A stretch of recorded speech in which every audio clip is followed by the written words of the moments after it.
Welcome to the AVALANCHE Livestream by Oyster Creatives. I'm Grace Latter and I will be your host for this evening. AVALANCHE is a new play by Neil Salvage, and the company have been in a period of research and development, experimenting with integrating theatre and live music.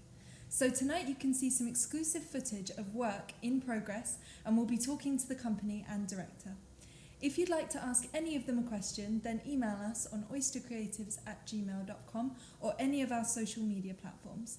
It's at Oyster Creatives on Twitter and Instagram, and oystercreatives.uk on Facebook. Before we plunge into that, let's have a little look at some of the company's previous work. With a warning of some strong language, here's a clip from their 2019 show, Oysters. Yet here you are, a great composer. A successful composer, not quite the same thing. The fact that lots of people have suddenly gone out and bought pianos, and my publisher has sold my ever-popular lullaby in vast amounts. It's made me very rich. It's made me great. In point of fact, that lullaby is an execrable little piece of sound that always depresses me, brings on the vapours. My symphonies, my concertos, my chamber works, my songs, even my dances, works that I've struggled and toiled to achieve, people don't seem particularly bothered about. But they all love the sodding lullaby. All those copies to be found in every parlour where the piano is played. I'm sick of that fucking lullaby!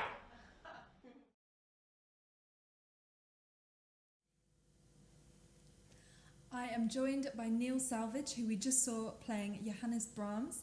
So Neil, you've written both of the shows that the company has produced. Tell us a little about the company's aims. Well, it's partly a vehicle for the plays I'm writing.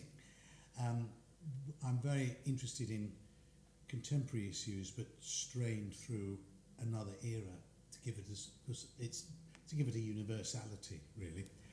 And I'm also very interested. I've done a lot of work. I used to be a musician as well, to fuse music and theatre, but not in the sense of musicals, not in the sense of opera, but the idea of music as a sort of soundtrack, but taking over the narrative when the actor has finished. So it's a blending of different disciplines, really, different media. And it can be very exciting when we get it right. We don't always get it right, but the last play, we had a violin who was playing the thoughts of one of the main characters, and that's where we really thought, oh, we're moving here. Wow. Yeah. And what made you write Avalanche? Well, I am very concerned about climate change, as are we all. I've been involved in Extinction Rebellion, and I've had a little experience of the denial that goes with people that are trying to say, yes, I'll do something about it, but not yet. So it's really the play, there's comedy in it, but it's also a tragic comedy because it's about people delaying, denying, and trying to put money before the world, really. And we're all familiar with that. Oh yes, definitely, definitely. So the subject matter of the play, you know, as you say, covers various issues that affect us today. Yes. So why have you set it in a 19th century Alpine town? Well, as I think I sort of implied a bit earlier, I don't like to put plays on that preach. I like the audience to be entertained and put into a different era, and it's about it's like an allegory, or it's parallel, or it reverberates, and it allows people to think a little bit, seeing the thing in another context. Like we're talking about the planet going, they're talking about an avalanche, which is over the town. So it's a microcosm of where we are at the moment, and it's also quite fun to develop Dickensian characters. Because I think we relate to them. Yes, lovely. So let's have a look at one of the main scenes from Avalanche, in which Neil plays Burgermeister Reinhardt and actress Sabina Arthur plays geologist Professor Kirsten Oppeler.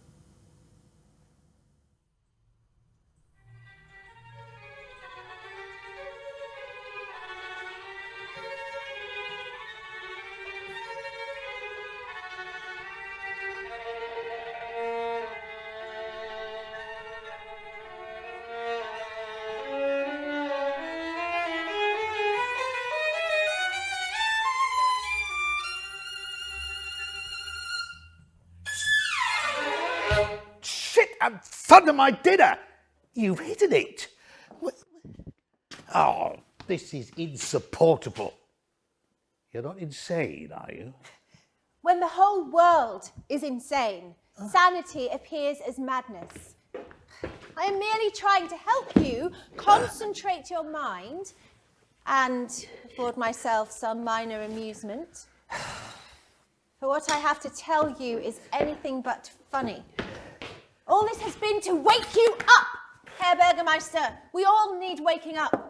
This whole town, and you in particular. Oh, what on earth are you burbling on about? The urgent business. Ah, yes, the urgent business. Well, spit it out, quickly.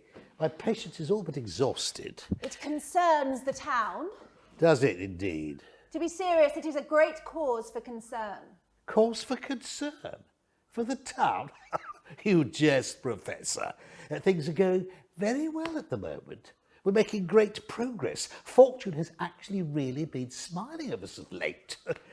This new national craze for snow-related sports has come just at the right time. I mean, who'd have thought that the humble means of winter transport, the use of the ski, would be taken up by the wealthier elements of the populace as a sport? You have identified the root of the problem. Problem? Well, quite the opposite.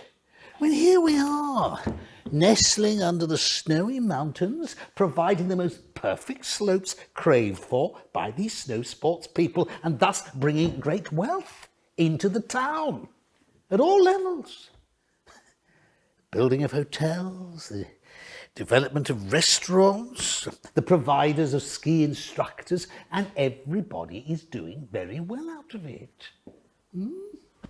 From the property developers and the hotel builders such as myself, right down to the cooks and the waiters and the hotel staff, the clearers of the snow slopes, the hunters providing venison for our hungry customers, all the vintners and the brewers, even those people who collect the summer fruits for storage in the winter.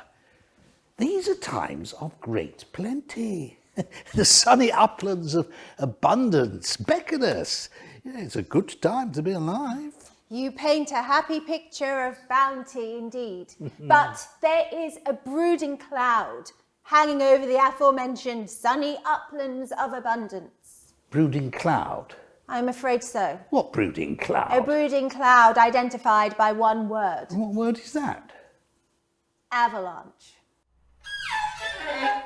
Avalanche? Avalanche. No. Yes. I simply do not believe you. It is sad how denial travels through men like a virus. I have lived in this town all my life, as is my father before him, and his father before him, and so on, and so forth, and never once has there ever been an avalanche. All the more likely to happen then, from the perspective of probability, seeing as you have gone without one for so long. Listen, do you know what an avalanche really is? Of course I know what an avalanche really is. It's where the snow tumbles and engulfs everything. Very rare in these parts. Yes, a snowslide, and not so rare, I'm afraid. An event which occurs when a cohesive slab of snow lying upon a weaker layer of snow fractures and slides down a steep slope, typically triggered in the starting zone by a mechanical failure in the snowpack, also known as a slab avalanche, where the force of the snow exceeds its strength. It's clear you've studied this in great detail. It has been my life's work. Yes, I thought it might have been. Yes. After initiation, avalanches usually accelerate rapidly and grow in mass and volume as they entrain more snow. Well, I don't doubt it, but how can you be so sure we're going to have one here? My team and I have studied the terrain on your mountaintop in great detail. Oh? And who asked you to do that? Various interested parties. Oh, yes. And what people are these, then?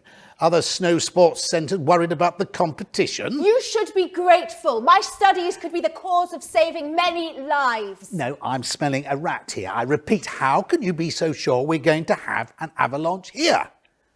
in this town? Snow pits. What pits? Snow pits. Devices which enable us to predict avalanches. We dig these square pits about 5 to 8 feet under the surface to help us to predict whether the slope is likely to have an avalanche based on our observation of the order and quality of the snow layers. We have dug these snow pits in the slopes overhanging your town. Well, how do these snow pits help determine the danger of such an eventuality? As I have said, by examining the layers of snow revealed in these snow pits. Well, how do you do that? I use a paintbrush. I'm sorry? A paintbrush.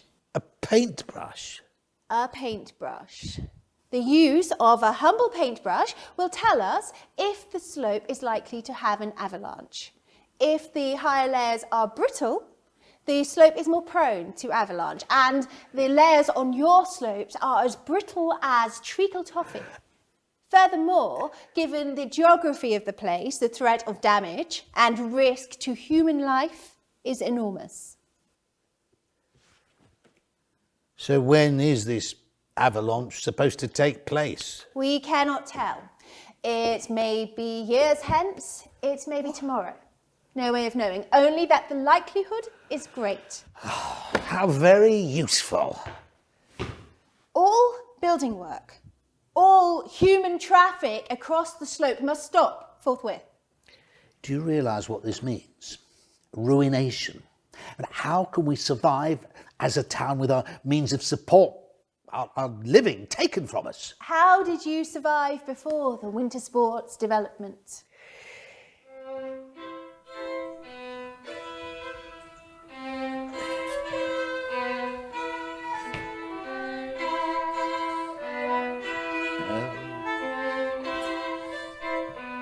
A little agriculture, a little cheese manufacturing. We made a modest living by the producing of precision knives and swords. But our blacksmiths have long since gone. And most of our arable land has been used for the building of accommodation for tourists. Tourists who hold the key to the future prosperity of this town. Our farmers have sunk all their life savings into property development. Our craftsmen are being used for the interior decoration of the hotels. We cannot go back to how things were. Do or die, eh? Oh, what do you mean by that? You are gambling on the lives of every man, woman and child in this town in the hope of speculative profit. Not speculative at all. We've had hundreds of bookings for the winter. Money is and will be pouring in. But if you cannot guarantee their safety, you are putting them all at risk, putting profit before people. Yes, but... And what is the use of profit when everybody's dead? Yeah, now, hang on a minute. Let's just calm down, shall we? I am perfectly calm, just disappointed and not a little disgusted. Yeah, now, before we get all high and mighty and judgmental on our high horses, let's just look at this clearly, shall we? I had thought I had been clear enough. I mean, surely we can mitigate the situation and make it safer. The safest solution is to stop all work and abandon the project entirely. But we'll be ruined. We'll go into meltdown. An unfortunate phrase, given the circumstances. Yeah. Is there no other way? I'm afraid not. Unless? Protective measures may be attempted, steel girders and the like to support barriers. Is that possible? Theoretically, yes, but very, very expensive. Oh my God. The town of Oberangst in the Osterol faced a similar problem a year or so ago. So what did they do? I believe they attempted to build one such barrier. So what happened there? They abandoned it. Why? The cost? They felt it was too expensive, and they thought the gigantic poles required ruined the aesthetic of the place. People thought it would put visitors off. There was much talk of profit margins eaten away, and in the end they left it. They took the risk. Well, there's no speculation without risk. I've always said that. I always understood that the risk in such circumstances should be purely financial. Well, It is one thing to put one's own life on the line for such a thing, but to expect others to do the same without permission or benefit is just plain evil.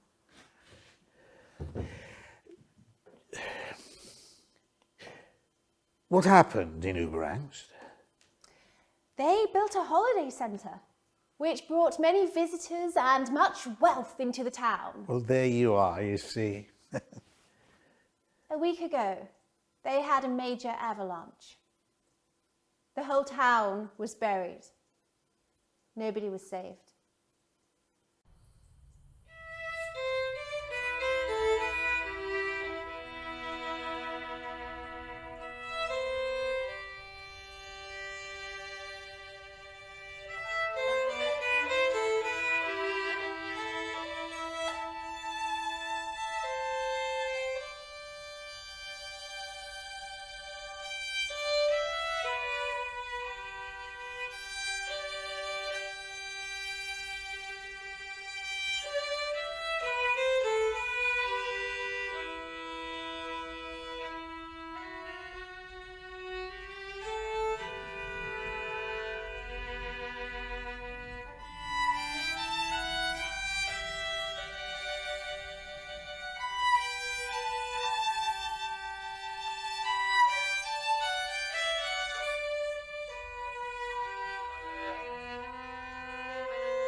Welcome, Sabina.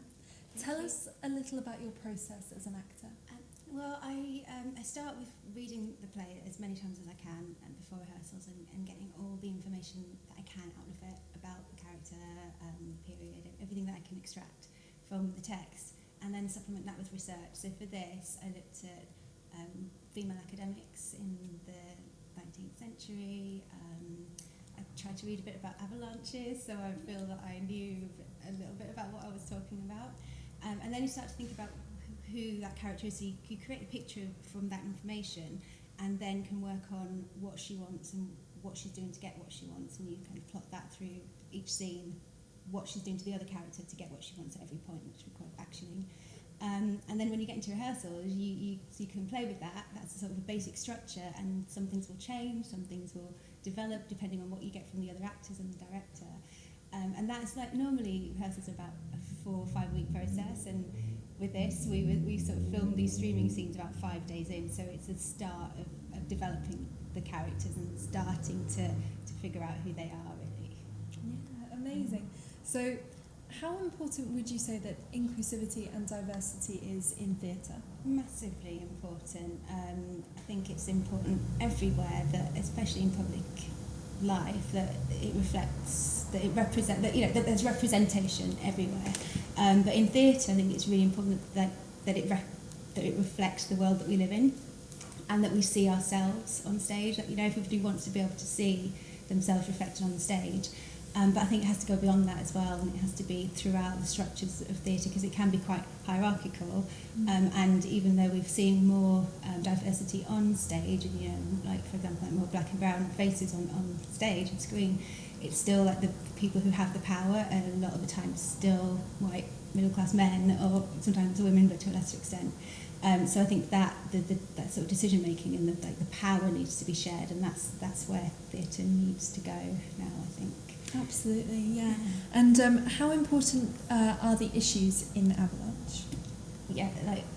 Really, I mean, Neil wrote it as an allegory for climate change, which I think he was speaking about earlier, and the urgency of it and the need to act is something that I think comes through really clearly in this play, and the avalanche is a perfect allegory for that. So yeah, is that if I run out of time?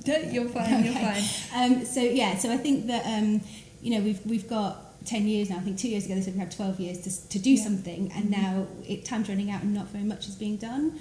And I think this play really kind of highlights that, the importance of the way that we rely on governments and corporations to take action, because of course there are things that we can do as individuals and that we should do, but ultimately it's the governments who have to make those decisions to make the changes that we need.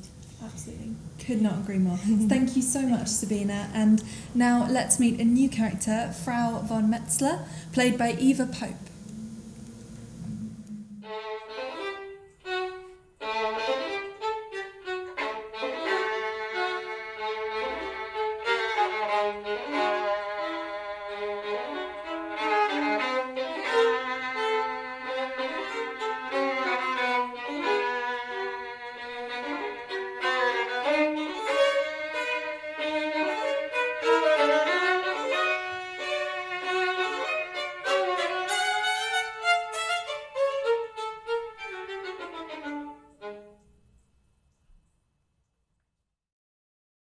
Would it not be possible to keep her away?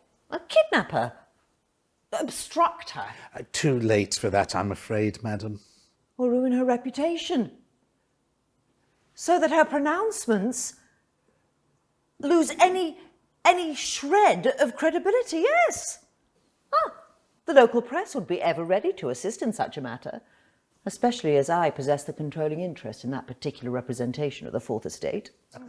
Even your pliant and flexible organ of information would have difficulty with such a task. It would be extremely difficult to ruin her reputation given the time allowed. Besides which, she's known to be a woman of probity and integrity. It would be hard pushed to dig up any dirt on her at all. One can usually dig up dirt on anyone, if one can but dig deep enough. And failing that, one can always make things up. People are ready to believe ill of anyone, the more so if they appear to be beyond reproach. That is how journalism works, at least in publications where I own the controlling interest. However, as you say, time is of the essence. We must act with the utmost speed. Whatever happens, we must keep this secret undivulged for as long as possible, or at least until we can get our own affairs in order.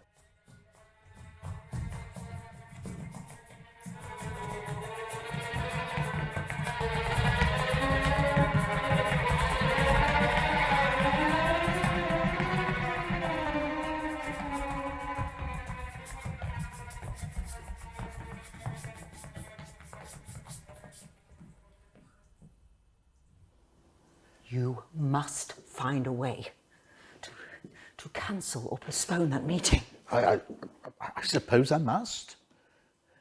As I intimated, I intend to start selling any investment in this project forthwith, and I suggest you do the same.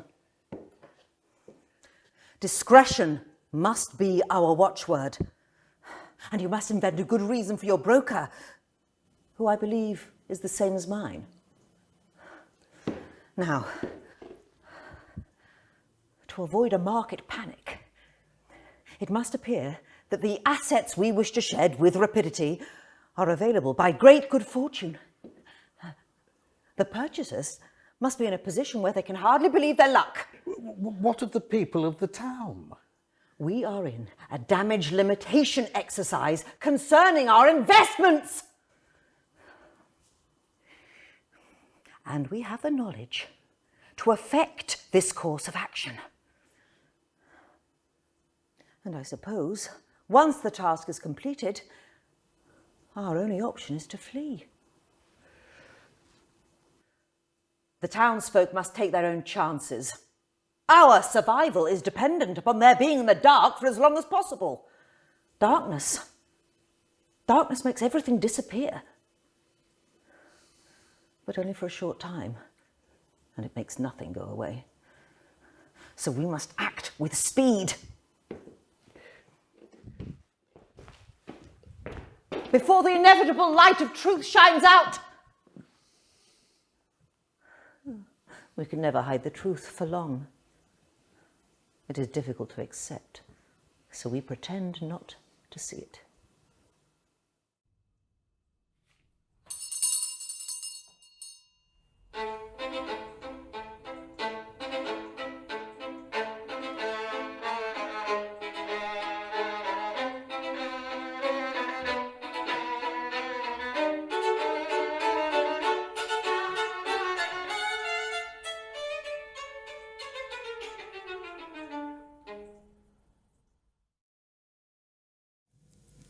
Eva, thanks for joining us. You are an actor with a high profile and a lot of stage and screen experience.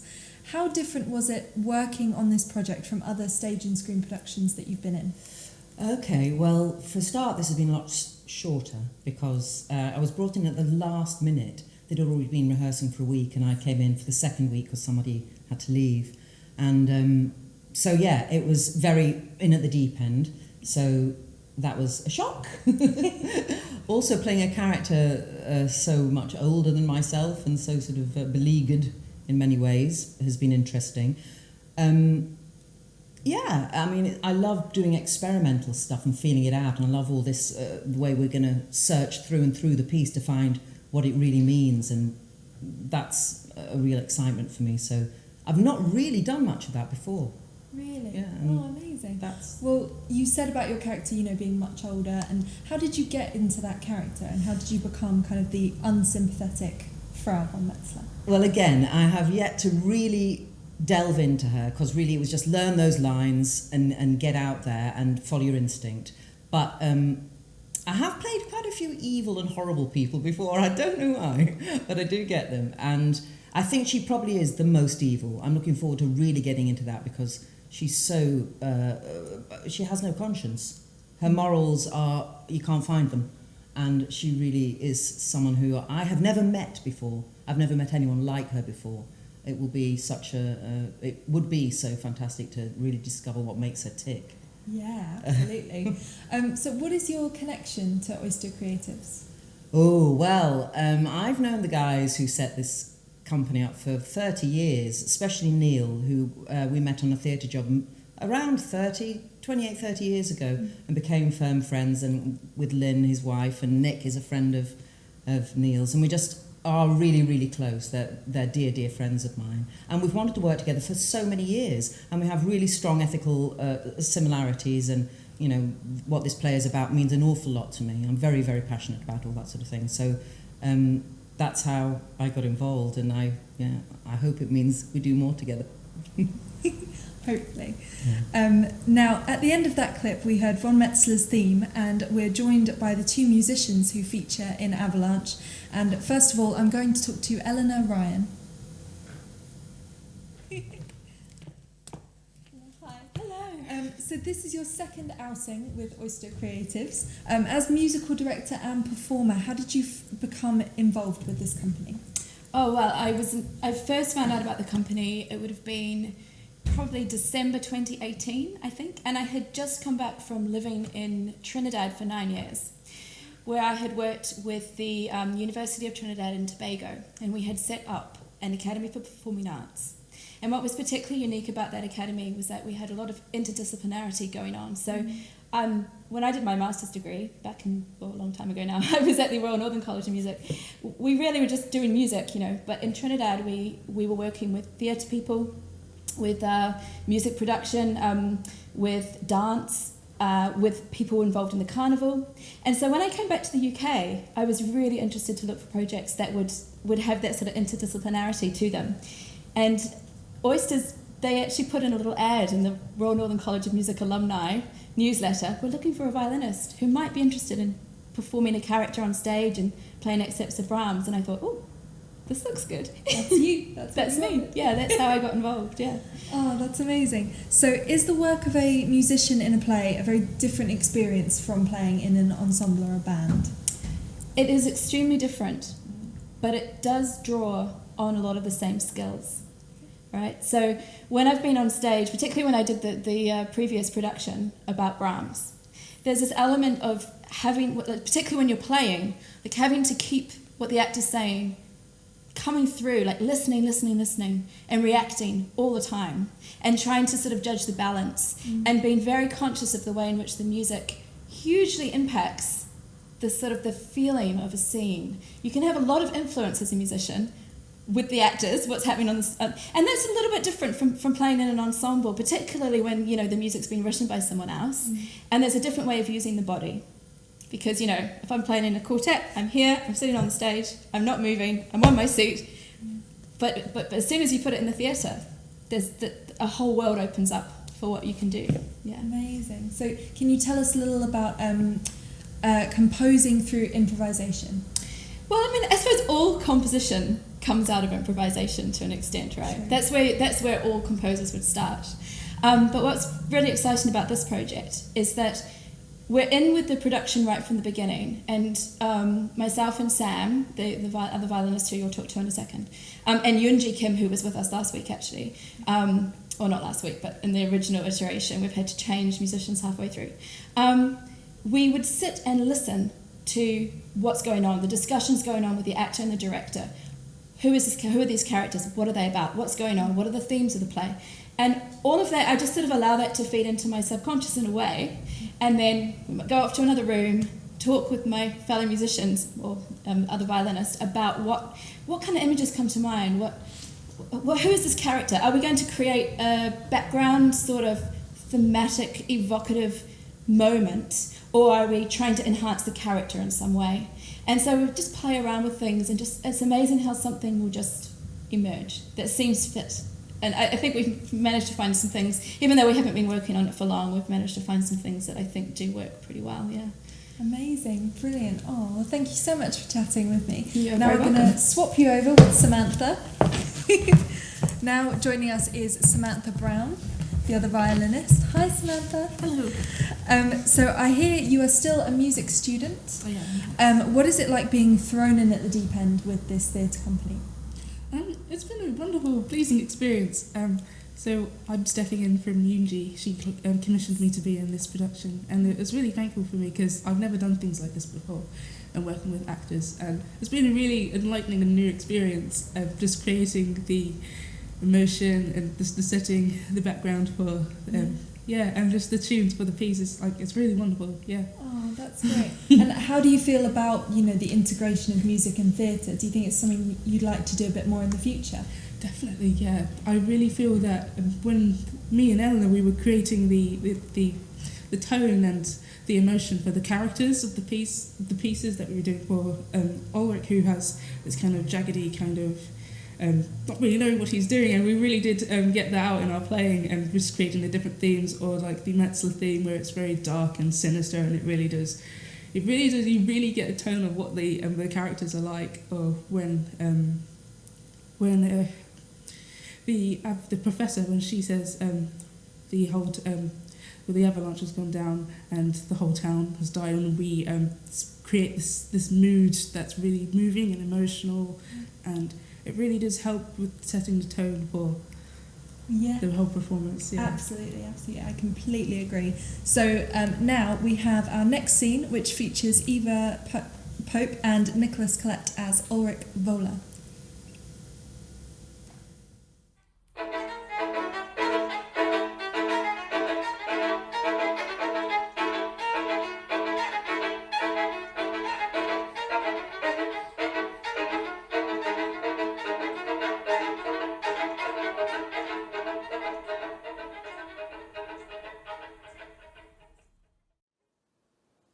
If you can manage sales by tomorrow morning, your commission will, as I said earlier, amount to a considerably larger sum than is usually the case. I am suggesting 20% of the value. Each hour of delay after 10 o'clock tomorrow morning will see your percentage drop by 1/2 point. Ha! Know how to motivate a man. Carrot and stick, eh? We'll act with utmost speed. Seem desperate to sell, though. Could be deemed suspicious. Aware of some problem. Just that Herr Bürgermeister Reinhardt was in here not 10 minutes ago for the same reason. Wanted to leave the area. Family problems. Change of destiny. Need to sell up. Quicker the better. Fair enough. But now you too. Something not quite right. Coincidence, nothing more. I long ago realized that the universe was conceived in chaos.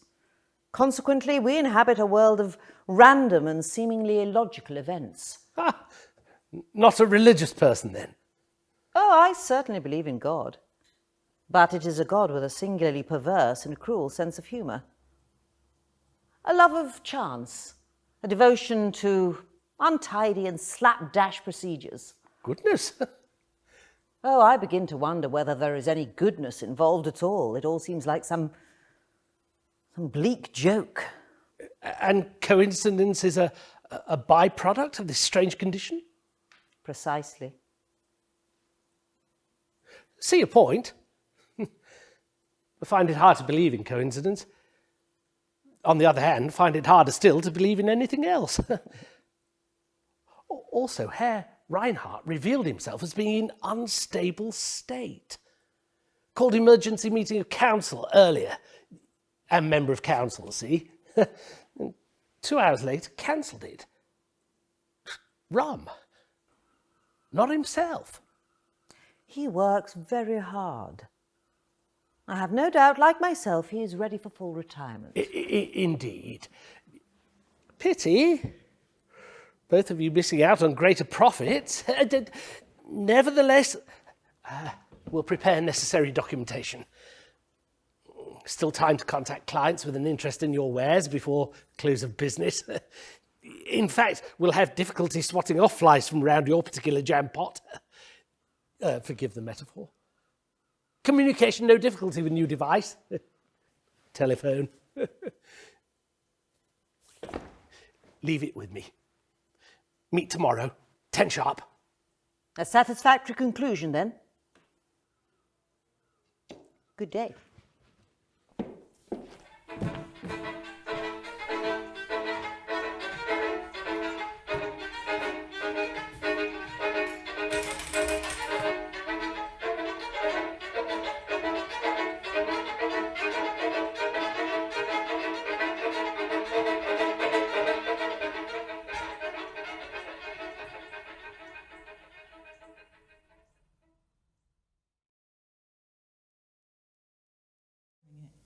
In the bars. Earlier today, I interviewed Amy Bonsall, the director of Avalanche. She has been directing the company from Chester via Zoom. Let's see what she had to say.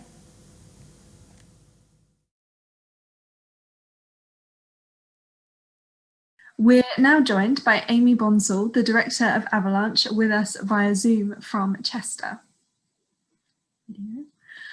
Amy, what are the challenges for this project during lockdown? The challenges have been substantial, not insurmountable necessarily, but substantial. The technology, when it works, is great. When it doesn't, can be quite tricky. Things like audio and being able to see in the room properly are really, really challenging.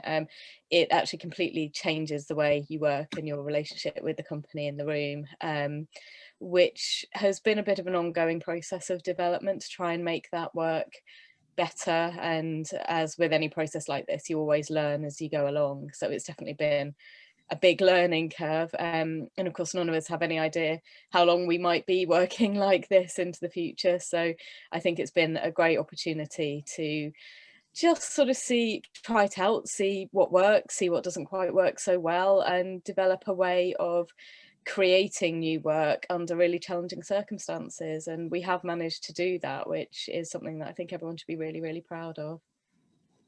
Yeah.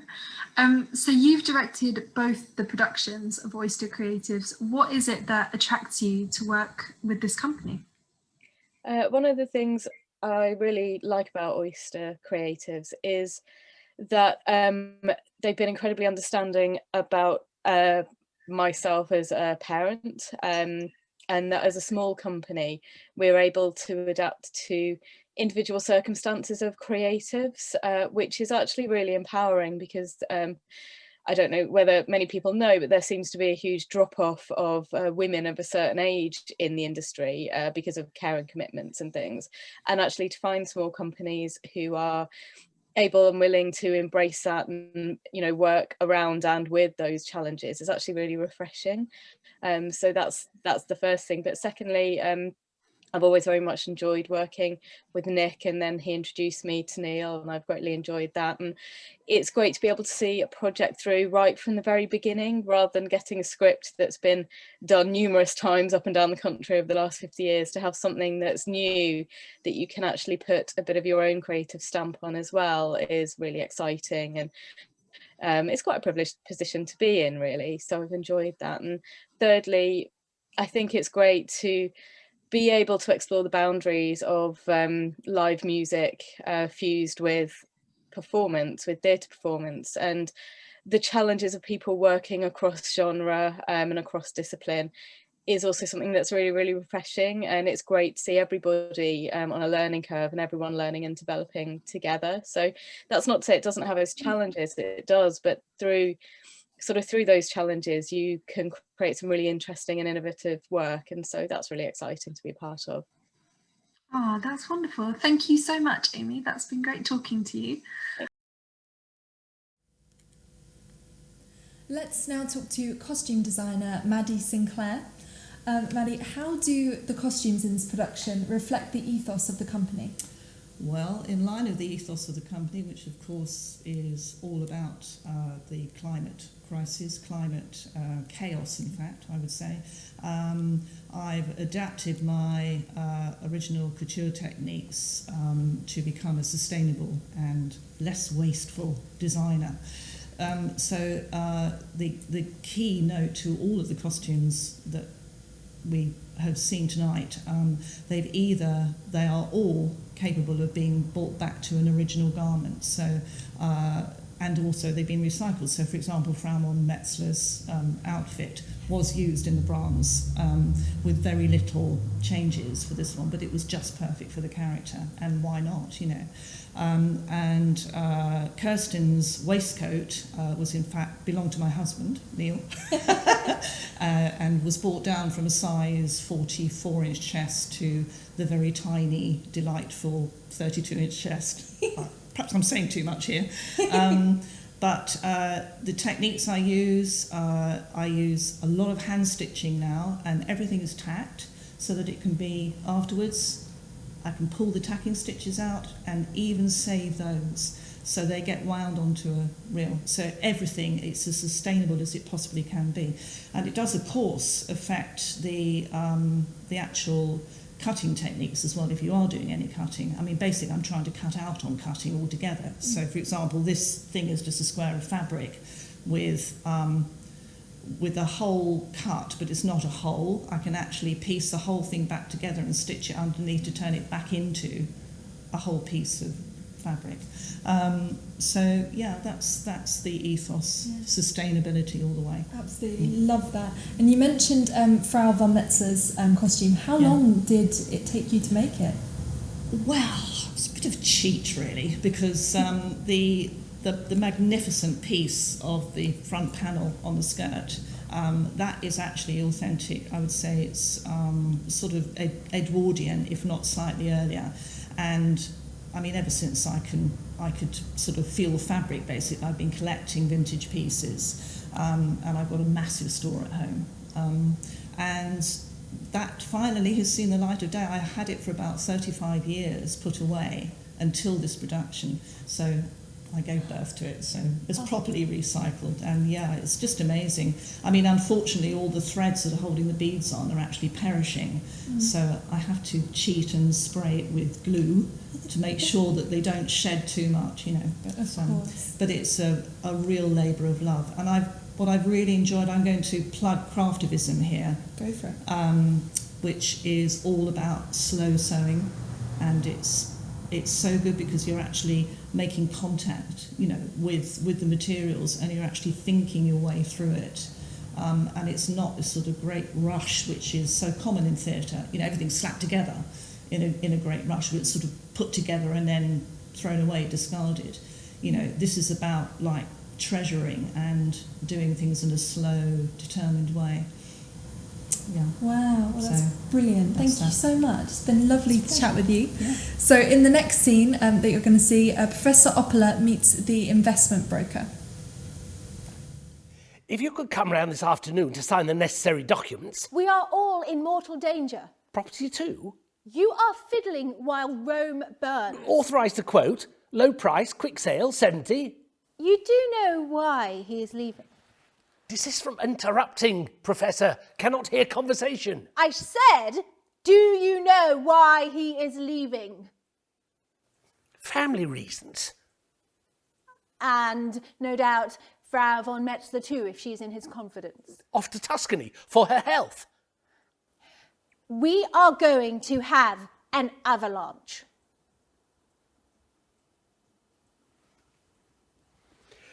One moment. We'll call back.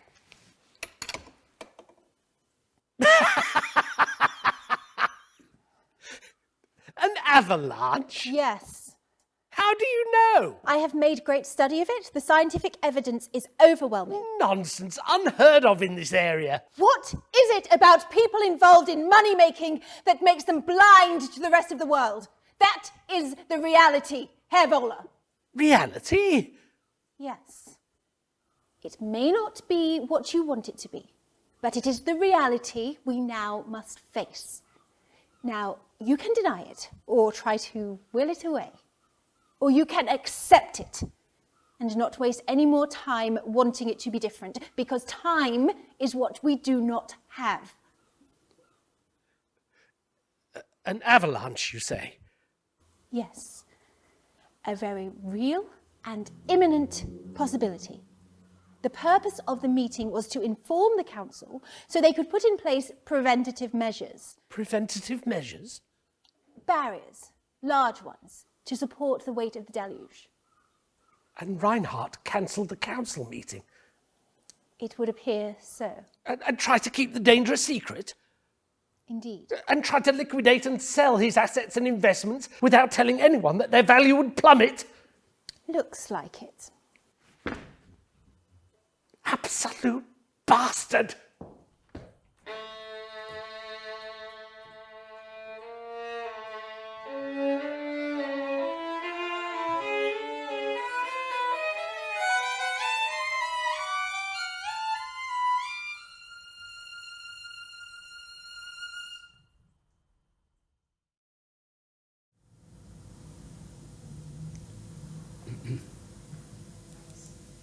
Let's meet Nicholas Collett, who is both a performer and a lead producer of Avalanche. Nick, how easy is it to combine both those roles? I've always thought about it as walking a tightrope, really.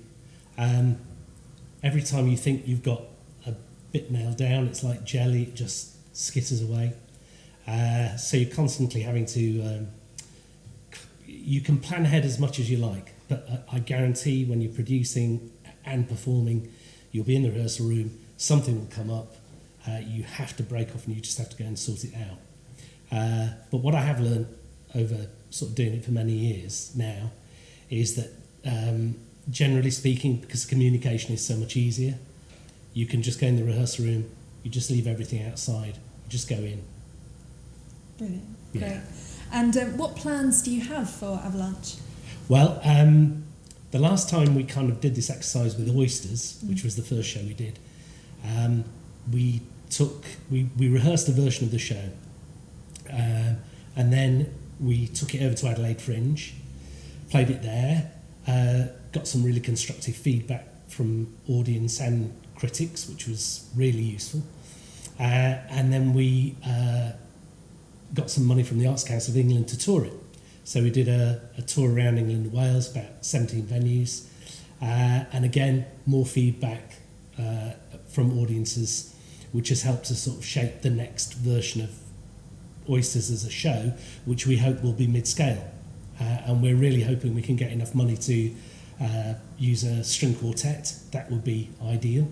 And I think that Avalanche will probably follow the same path. Again, I think it's a play for now, so we really have to get on and deliver it, and that's what we'll try and do. Absolutely. So where is the company as a whole going next, do you think? Well, several sort of outlooks. We are kind of quite heavily involved with our sister company, Cabana Productions in South Australia. So all of the stuff that Neil has written, we are hoping at some stage to be able to turn into screenplays and into movies. That would be the ultimate aim. But we also have 2 or 3 other projects which are kind of on the back burner, just sitting there waiting. One of which is called Big Trouble in Little Yalta, which is about a meeting between Stalin, Roosevelt and Churchill at the Yalta Conference. That's quite dark, but very funny. So that will hopefully have a life after we've got Avalanche on the road. Great, amazing. And now, of course, because we don't have that many bodies tonight, it's my turn to flip and interview you. Because, Grace, you've been handling all our social media for Avalanche. I have. So how important would you say it is now using social media to promote culture? So important. I think social media is... I have a difficult relationship with it myself because I feel for all the amazing things it does, there's a lot of kind of difficulties as well. And I think it's, I worry about the effect it's having on the younger generation. But I think as far as sort of businesses and companies and projects go, I think it's amazing. It's a really great way to get the word out. It's free. It's, everyone uses it pretty much. And it's a really great way to kind of shape and form a brand or a company and just kind of put yourself out there as you want to be seen, and then kind of engage with people as well and get feedback, like you said about getting feedback for productions. Yeah, definitely. And you've been very busy on social media for us, haven't you, with all the platforms. What would you like to try and achieve for the company? Just everything that you said just sounds so brilliant. I would love to kind of take it as far as it can possibly go and just sort of follow. It would be amazing to kind of get more sort of filming done actually of the company kind of on its journey and kind of share that, because what I love about social media is you can see, it gives you a glimpse behind the scenes. There are so many kind of actors, performers and all sorts of people that you can see on social media, and you can see how they live their lives, and I think that's a really unique insight that we didn't have however many years ago. So I think that's a really valuable thing to have, particularly as a theatre company. Thank you. Yeah. Back to you. Back to me. So we're now going to look at the final scene for tonight's live stream.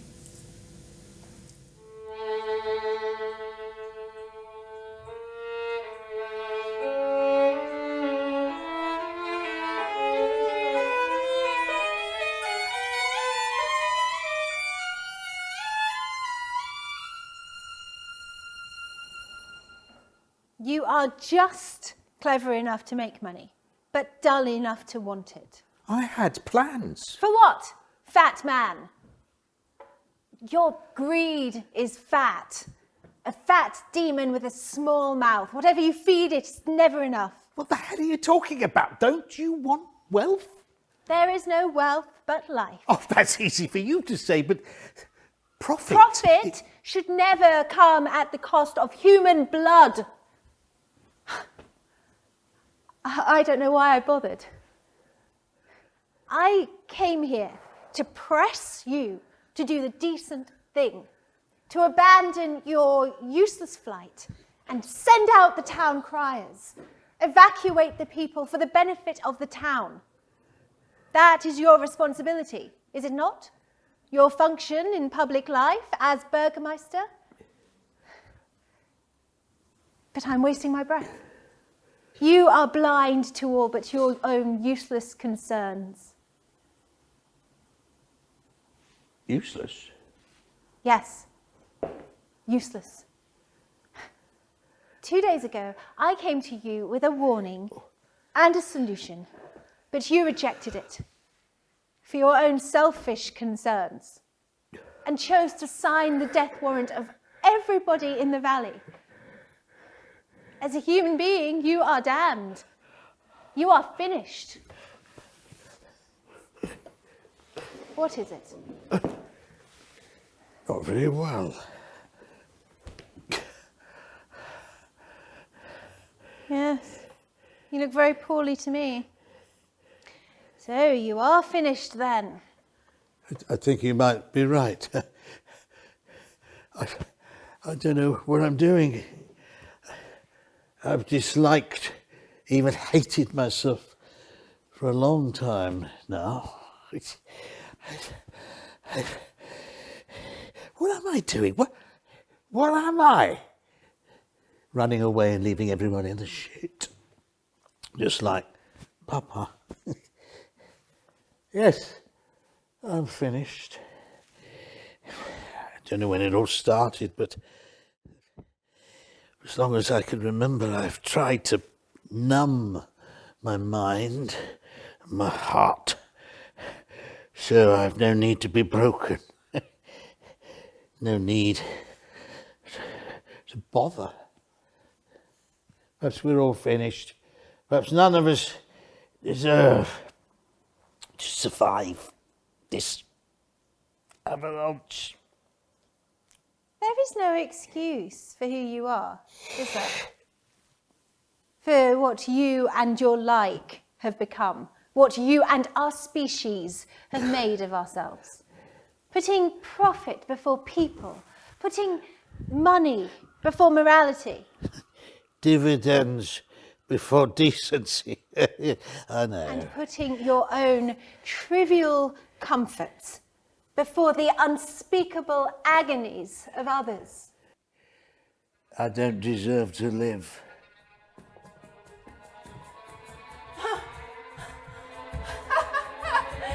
Here it comes!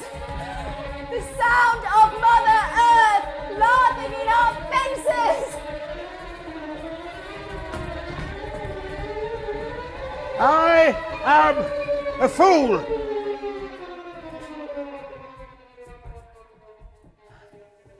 I've always been a fool. Thank you, Professor, for showing me what to do.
Wonderful. Okay, we've got a couple of minutes left, so we're going to answer a couple of your questions from social media. Thank you to everyone who's been watching.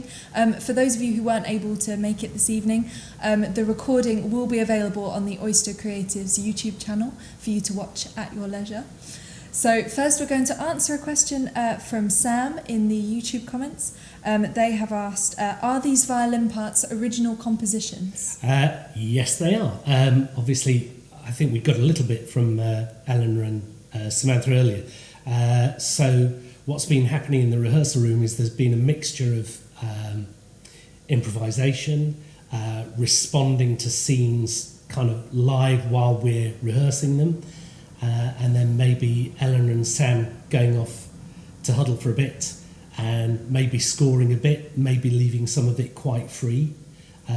So we're really interested, and that will be if we've got another week of R&D, that would be the next push, would be to see exactly what would happen, because we've been having such a lot of exciting developments, finding out relationships between the music being improvised, playing off the characters, and how the characters respond in turn to that other voice, if you like. Yeah, absolutely.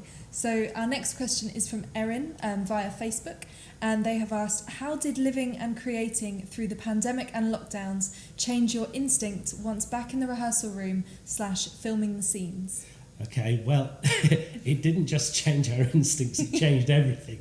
I should explain, we had a week of R&D on this in January, and then we had to pause because one of the company tested COVID positive. So we all had to go into self-isolation, and then as soon as everybody was able to come back to the rehearsal room, we then lost a couple of company members because of other contracted work, and so we've had to kind of reignite the process fairly swiftly. How's it changed instincts? Well, working with a director who's on Zoom is kind of that presents its own challenges, because we've had to learn a kind of a new rubric, if you like. So Amy can only see a portion of the room. So she needs everybody to, if we have to stop for somebody to speak, they have to come into shot so that Amy can actually kind of engage with them, and then we can carry on with the rehearsal. So it does present some challenges, but actually what's really interesting is that the company all been really kind of forgiving, and it's really brought us together as we've kind of worked through those challenges. So that what would be next would be kind of looking to be in a rehearsal room where we can all be together and work normally. All right, well, that's all we have time for, so thank you so much for tuning in, and we look forward to seeing you all hopefully soon.